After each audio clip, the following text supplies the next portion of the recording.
Right, hello again. We are back and I am here with the monster obviously and Louise, who is head of equine nutrition or something along those lines at Connellys, which is Red Mills, Foran and Cardea Martin. And I am really lucky enough to live next door. So in part one of the vlog about feeding horses, I went into the 18-month journey that we've been on in terms of getting the feeding requirements right for the two boys, the ex-racehorse competition horse and the Irish Draft Cross retired gentleman, as well as our new yearling. And part two is the questions that I have about how you do this, and so I put them to Louise. So, couple of questions, partly because it's so blooming confusing, and unless you know, you don't know. Okay. So partly this is like my ignorance. What is the basics that you need to make sure any horse has got? So do you mean aside from like forage, which is obviously the basis of all their diets has to be forage? Exactly. So the thing that gets really confusing is all the different foods with there's this in it, there's this in it. It's like, well, what is it that I actually need to make sure is in it? So your hard feed, the primary aims of your hard feed are to make sure that the horse has all the essential vitamins and minerals that they need. Yeah. So they're not going to be able to get those from forage alone. So hay, haylage, even good grass won't have all the essential micronutrients that the horse needs. Okay. So the primary aim of your hard feed is to make sure that the diet is balanced. Yeah. And they're getting all the essential things that they need.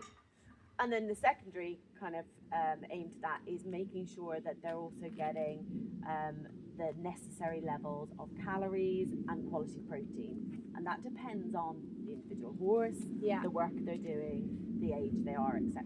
Yeah. So if you have a good doer like Salt, where actually she doesn't need lots of hard food, all your hard food is doing is balancing the diet. Right. It's just providing the micronutrients. It's not really there to add extra calories or anything like that. Yeah.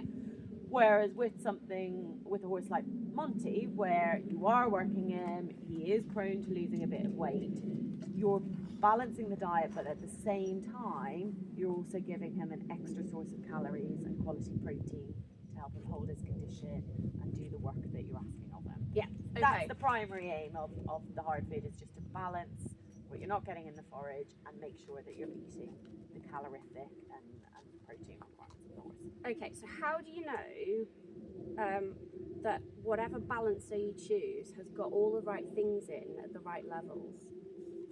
Yeah, it can be a difficult one. I would say if you're choosing a balancer from any of the major brands, they're all designed to do the right thing. Right. They're all designed by good nutritionists. Yeah. And then some of it is down to sort of personal choice. For example, like in our Performer Care balancer, we have that added package of ingredients. So the yeast, the probiotics, the therapeutic levels of biotin. So, you know, you want those things in your horse's diet, and actually they benefit from it because they have more hoof quality or prone to digestive upset.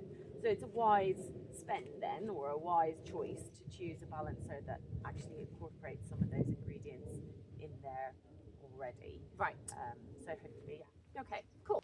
So living in the Pennines, we have hill grass, moorland grass. It's not like beautiful rolling meadow. And as I've just said, and we've talked about before, it's been poor quality over some of the last few years in terms of the summer grass. But just generally, what do you need to think about in terms of forage? So hay, haylage, grass, chaff, pros and cons of all of those. Wow, that's a big subject, Jackie. Okay, so the first thing is obviously forage has to be the foundation of all horses' diet, and you need to be ideally feeding them ad lib. So that's going to help prevent things like gastric ulcers, keep their hindguts healthy. Some horses, obviously, you can't feed it ad lib because they'll get too heavy, and then we have to work out strategies. Grass, I would say, is the gold standard of forages. Yeah. You know, it has got good vitamin levels in there.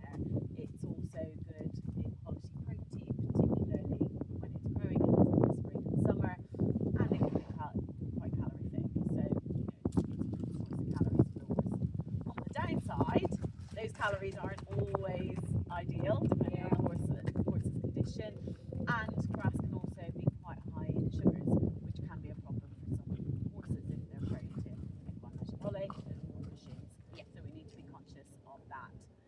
I think the thing that a lot of horse owners don't appreciate is that your horse may look amazing just eating grass, but what that's not going to provide is some of those trace minerals. So even if you have the best paddocks, it's still going to be low in things like copper and zinc and certain trace minerals. So you've got to be putting them into the bucket feed to balance it.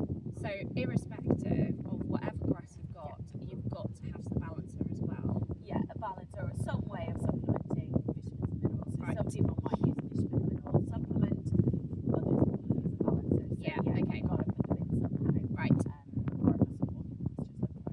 You can get your grass tested, and you can analyse it to see what's in there. You have to do it multiple times a year, so the costs can get a little bit high just to see how it changes over the winter. But I've looked at thousands and thousands of grass samples, and the micronutrients are never there. So Right, I'm very okay. confident that you should put them in. Okay. And what about hay versus haylage? Okay, so I think I like both, and I'll use both in different scenarios. So I think the first thing with hay is to make sure that it's clean, so hygienically clean, like that it's not mouldy or dusty, and that can be quite challenging because we don't always have the best conditions for making hay. Yeah. So looking at the hay, shaking it up, seeing how dusty it is, that's one of the things to consider. If you had a very good doer, I'd maybe be looking at a later cut hay that is less nutritious rather than an early cut hay. But good quality hay that's been dried correctly, that isn't dusty, absolutely great. Okay. Haylage obviously is grass that has been cut and wrapped, and then it's fermented a little bit. So I think the things you need to think about with haylage is firstly, if you're buying it, making sure that wrapping is intact. You don't want it to be torn or ripped. Because that will let the air in, and then you could get mold and development in there. So making sure it's wrapped and that wrapping is intact. I think haylage can be a bit more palatable. Yeah. So horses tend to like it a bit better. So sometimes if you have a picky eater, they'll eat haylage a little bit better. But it does also have a slightly higher water content than hay. And is that a good thing? It can be a good thing, but the main thing you need to be aware of there is if you are feeding haylage, you need to give them more of it, because more of what they're eating is just water, so it's not contributing to the fibre requirements. So you need to give them more of it. Okay. Yours here, it's not an issue for active. They just eat as much as they want. Yeah. But if you were dividing things off again, then haylage for good doers may not be ideal because it does tend to be a little bit more digestible than hay as a general rule. So again, that's just something you need to keep an eye on. It tends to maybe be a little bit cleaner in terms of mould and dust kind of in there, but again, that can vary. I have seen some bad haylages as well. And with both hay and haylage, the other thing to make sure, particularly with haylage, is that there's no soil in there. Because that can be quite dangerous. It can introduce microorganisms that are potentially quite dangerous. Right. Okay. And chaff, I love it. It's added in the bucket feed. It gets them chewing. It maybe creates that little mat in the stomach for the acid splash, and it's just adding a bit of fibre in there again. So they all have their place in different situations. Cool. So, how do you work out what your individual horses need? And I guess for me, part of my keeping things simple is trying to get as much the same, but still to individual requirements of the horses. Okay. Right, so that's another fairly decent meaty question. Yeah. Okay, so There's a number of steps I would take. So the first is obviously weighing and condition scoring them. Like, are they carrying too much weight? Are they carrying too little weight? You know, you're judging how many calories they're going to need. Then it's to look at, say, their forage intake. So, you know, what forages are they getting? Is that grass, hay or haylage? How much of it? And also potentially what sort of nutrients might be missing from their diet. Workload. Yeah. A lot of us actually overestimate how hard our horses are working. So being really realistic about the workload, and look, most horse owners are busy, we're working at the same time. So yeah, we might really want to be riding 5 days a week, but are we actually doing that? You know, is it that it's more like 3 days a week or whatever? So considering the workload. On that, I always used to be like, oh, it must be medium work. And every time I've talked to someone about it, it's like, no, that's light work. Actually, yeah. So I think we overestimate. We tend to underestimate our horses' weight. Yeah. And we overestimate how hard they're working. Yeah. I mean, a bit like our own diet. Exactly. So, yeah, okay, right. Exactly. So then I would look at their current feed to see how balanced it is, what the level of calories are, and then finally taking into account any sort of problems or clinical conditions. So does the horse suffer from maybe joint issues, or is it prone to poor hoof health or digestive health? And then you'll try and tailor the diet to address some of those issues. Okay. In a lot of cases, if you've got multiple horses, the more you can learn about nutrition, the cleverer you can be about your feed choices, because particularly here, for example, we've been able to use one balancer across all 3 horses to give the micronutrients. And then we've also been able to keep it really simple, that we have one cube that we use for when they need the extra calories. Yeah. And we're lucky in that those products suit each of the horses for different reasons. But I am a big fan of keeping things simple if you can. And then we can tailor the diet through supplements if we have to. Mm-hmm. So if we have to add something in for a particular horse, we can keep the base diet similar, but we can just give them an additional supplement. So that's one way of doing it and keeping it simple and cost effective for people. So, and if people don't know, then I'd just say speak to a nutritionist, because they're going to be able to look at what you're currently doing and then try and simplify it. And it's not always possible. In some cases, there are horses that just need something a bit different to the other horses that you have. Yeah. But that's fine. You know, if you speak to a nutritionist, they'll be able to kind of delve into that and see what's going to work best. So yeah. Okay, I can definitely recommend speaking to an expert. And then just on the topic of supplements, I guess this is another one I've always been a bit like, well, surely if it's already in a balancer, then why do you need to give more? But why is there not enough of stuff to be able to say, just give them the balancer? No, in a lot of cases there is. So like, particularly with our balancer, like the level of biotin is really high. So from a hoof health point of view, I would say for 9 out of 10 horses, that is perfectly enough. Yeah. But you will always have that maybe one horse that needs slightly more, like Monty, where he's a thoroughbred, horrible feed, where we just want to go the extra mile in terms of protecting him. Yeah. And again, in terms of even things like some of the digestive ingredients, for most horses, it's all in there, it's in the food. But then if we're adding additional stress to that horse, like we're traveling them a lot, we're competing them a lot, then sometimes it is useful to add in slightly higher levels, because they're having to cope with extra, or their routine is changing. Okay, that makes sense. So supplements you use as and when they're needed, or if there's specific concerns or things that we need to address. Yeah, okay. Sorts come back in, so yeah. The other thing that has definitely helped this year has been the NutriGuard. Yes. So, and I know you mentioned this before in terms of giving like stressy horses or horses that travel a little bit more in terms of their gut. Monty is definitely prone to stomachy issues, and that has really helped. Yeah, the NutriGuard's amazing.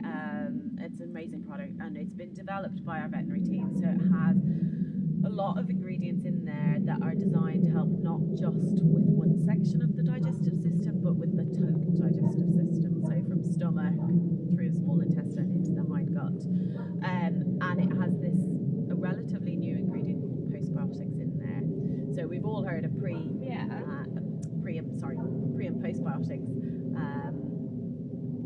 Pre and probiotics and postbiotics are the kind of next gen, if you like, of those. Okay. So definitely it helps horses hold condition better, it helps their dropping consistency, and just helps that overall digestive health, which then actually in turn we now know helps with immune function, potentially also helps with sort of cognitive function as well, because if your whole microbiome is healthy, your whole system's healthier. So for Monty, where he is prone to digestive upset anyway, plus we're adding the extra stress of travelling, competing, staying away from home, being away from his friends, it's really worthwhile adding that in on top. So Marvellous.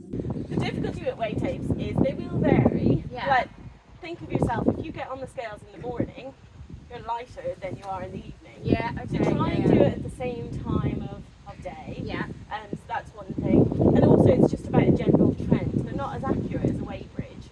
So it's just about kind of monitoring it every couple of weeks to see that general trend. Are they going backwards or are they gaining? Okay, and where is the actual place you're supposed to take her? So, bottom of the withers, and then kind of on a diagonal. Okay. So you mentioned about testing the grass, and I remember you tested the haylage last year.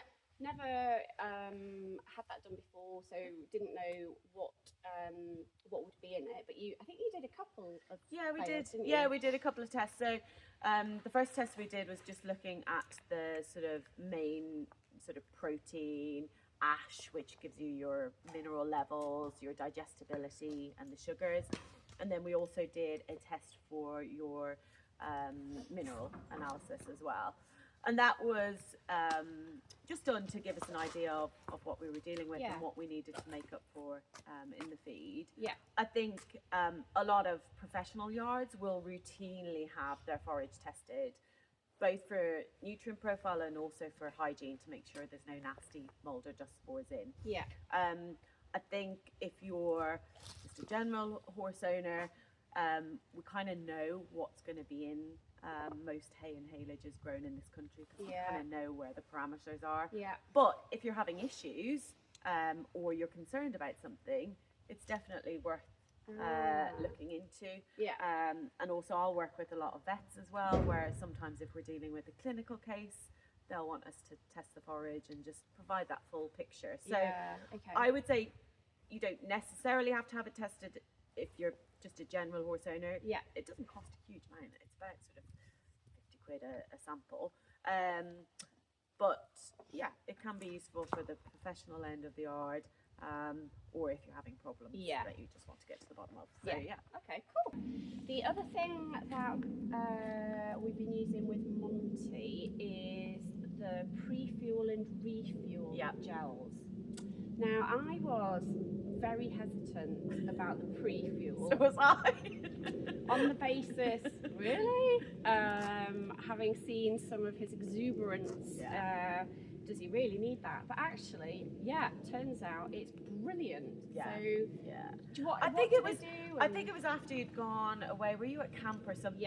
And you just felt that he was getting a bit flat. And that can happen to a lot of horses, particularly if you're going to like a multi-day show, a multi-day camp, or they're doing maybe multiple classes in the same day. So the pre-fuel is just a little syringe.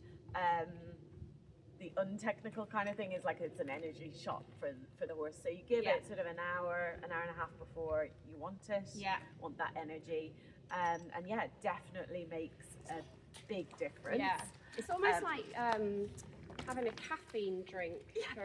Now it hasn't got caffeine in it, because caffeine is a prohibited substance, Jackie.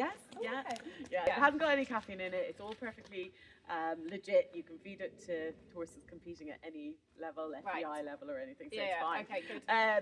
So yeah, the pre-fuel you give before for that energy shot, and Yeah. then the refuel gel is aimed at sort of recovery. So Yeah. it's got some electrolytes and some ingredients in there as well that's going to help with that recovery process. So again, if you've been away at camp or you've done a particularly sort of hard event, that's just going to hopefully get them recovering a little bit better, a little bit faster, so that you can get back into training again. And again, that's a syringe, so it's just easy. Yeah. Both are available also in liquid form, the liquid forms, but the syringes are just so handy to have on the lorry, aren't they? They are. I must admit, we now have the routine of he gets the pre-fuel an hour before cross country. Yeah. And he gets the refuel, as he said, if it's been particularly hot, if he's particularly lathered up, or like after camp, etc. But if not, what I've tended to do is just use the electrolyte powder. Yeah. So he gets electrolyte powder after every big thing, competition, etc. But when he's been particularly working, you just give him he gets the refuel. Yeah. And I think that's absolutely fine. That's the exact way to do it. And I think as well with the pre-fuel, that's exactly the way I'd be using it, because you don't want him going into the dressage like off, wired. No. So, let him do his dressage, let him settle down. But then when you think, actually, we're now going to go and I want a bit more, that's when you use it. So you're using them exactly in the right way. Perfect. Last question, I think, is wet versus dry food. Okay. And I think you said before, I am a wet food advocate, partly because I just think that dry food can give them a bit of like cough and so yeah, wet versus dry food. Okay, so I think a lot of it is down to personal preference. Okay. You definitely fall into the wet camp. Yeah. You don't have to necessarily, unless you're feeding like a mash where you specifically are told it has to be fed soaked, you don't necessarily have to soak your feed. You can feed it dry. But I know, obviously, knowing Monty, that he's had a couple of little minor choke episodes in the past. Nothing serious, but little choke episodes. So with him, I would definitely be soaking, so that risk of choke isn't there. Yeah. And again, even with Perry, he's getting older, his dental condition might start to deteriorate. So just soaking helps him, makes it easier for him to chew and swallow. But for most horses, it's down to personal preference.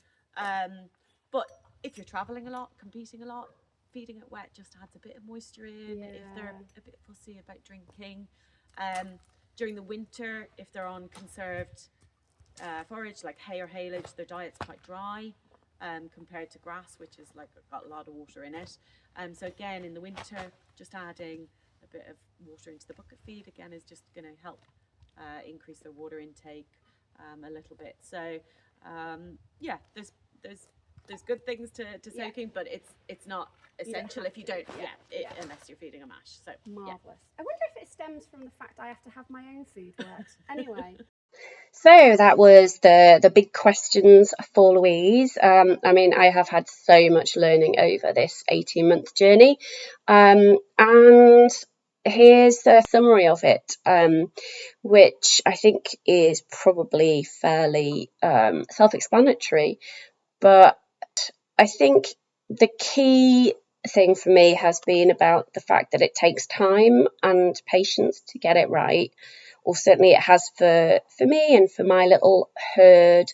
But partly that's because I did want to keep it really simple, to try and use as much the same as possible, and get the basics right, and then build out from there.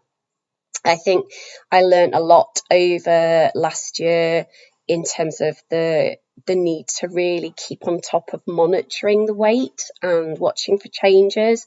And I got it a little bit wrong over summer when Monty definitely needed a little bit more than he was getting.